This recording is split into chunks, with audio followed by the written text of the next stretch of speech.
ಆಕೆಗೆ ಹೇಳ್ಬೋದು, ನೋಡಮ್ಮ ನೀನು ವಿದ್ಯಾವಂತೆ, ಆತನಿಗೆ ಇಂಥ ಪರಿಸ್ಥಿತಿ ಇದೆ, ನೀನು ದುಡಿಬೋದು, ನೀನು ಶ್ರಮಪಟ್ಟರೆ ಉದ್ಯೋಗ ಸಿಗುತ್ತೆ, ನೀನು ಉದ್ಯೋಗವನ್ನು ಪಡ್ಕೊಂಡು ನೀನು ಸಂಪಾದಿಸ್ಕೊಂಡು ಬದುಕು.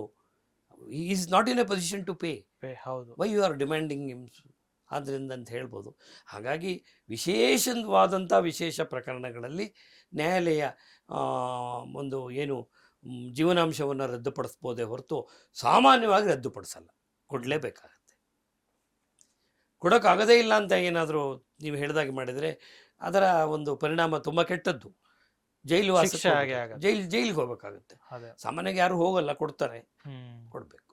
ಓಕೆ ಸರ್, ಈಗ ಇನ್ನೊಂದು ಡೌಟ್ ಏನಂತಂದ್ರೆ, ಆತ ಡಿವೋರ್ಸ್ ಕೊಟ್ಟಿರ್ತಾನೆ, ಆಕೆ ಕೂಡ ದೂರ ಆಗಿರ್ತಾರೆ, ಮಕ್ಕಳು ಕೂಡ ಇರ್ತಾರೆ, ಆತ ಎಕ್ಸ್ಪೈರ್ ಕೂಡ ಆಗ್ತಾನೆ.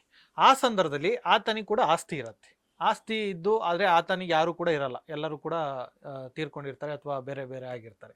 ಆಗ ಆ ಹೆಂಡತಿಗಾಗ್ಲಿ ಮಕ್ಕಳಿಗಾಗಿ ಅದ್ರ ಮೇಲೆ ಅಧಿಕಾರ ಇರುತ್ತಾ? ಅವ್ರು ಮತ್ತೆ ಏನಾದ್ರು ಫೈಟ್ ಮಾಡ್ಬೋದಾ ಸರ್ ಕಾನೂನಲ್ಲಿ ಅಂತ? ಡೈವರ್ಸ್ ಆದ್ಮೇಲೆ ಡೈವರ್ಸ್ ಆದ್ಮೇಲೆ ಪತ್ನಿಗಿರಲ್ಲ, ಮಕ್ಕಳಿಗೆ ಸರ್, ಮಕ್ಕಳಿಗಿರುತ್ತೆ, ಅವ್ರು ಫೈಟ್ ಮಾಡ್ಬೋದು. ಹೌದು, ಮಕ್ಕಳ ರೈಟ್ಸ್ ಯಾವತ್ತೂ ಹೋಗಲ್ಲ.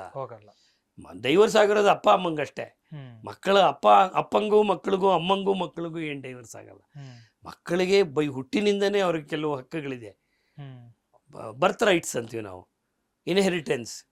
ಅದು ವಾರಸುದಾರಿಕೆ ಕಾಯ್ದೆ ಇದೆ, ಅದ್ರ ಪ್ರಕಾರ ಅವ್ರ ಮಕ್ಕಳೇ ಅವರು ತಮ್ಮ ಮಕ್ಕಳು ಅವ್ರದ್ದು ಫೈಟ್ ಮಾಡಿ ತಮ್ಮ ಶೇರ್ ತಗೊಳಕ್ಕೆ ಅವಕಾಶ. ಅವ್ರ ತಾತ ಅಜ್ಜಿ ಆಸ್ತಿ ಇದ್ರು ಕೂಡ ತಗೊಳ್ಬೋದು. ವಿಚ್ಛೇದನ ಪತಿಪತ್ನಿಗೆ ಮಾತ್ರ, ಅದು ಮಕ್ಕಳಿಗೆ ಸಂಬಂಧಿಸಿದ್ದಲ್ಲ. ಅದು ಮಕ್ಕಳ ಹಕ್ಕು ಮಕ್ಕಳಿಗಿದ್ದೇ ಇದೆ. ತಂದೆ ತಾಯಿ ಜೊತೆಲಿದ್ದರೆ ಏನು ಹಕ್ಕಿತ್ತೋ, ತಂದೆ ತಾಯಿ ಜೊತೆಲಿ ಇಲ್ಲದೇ ಇದ್ರೂ ಅದೇ ಹಕ್ಕಿದೆ.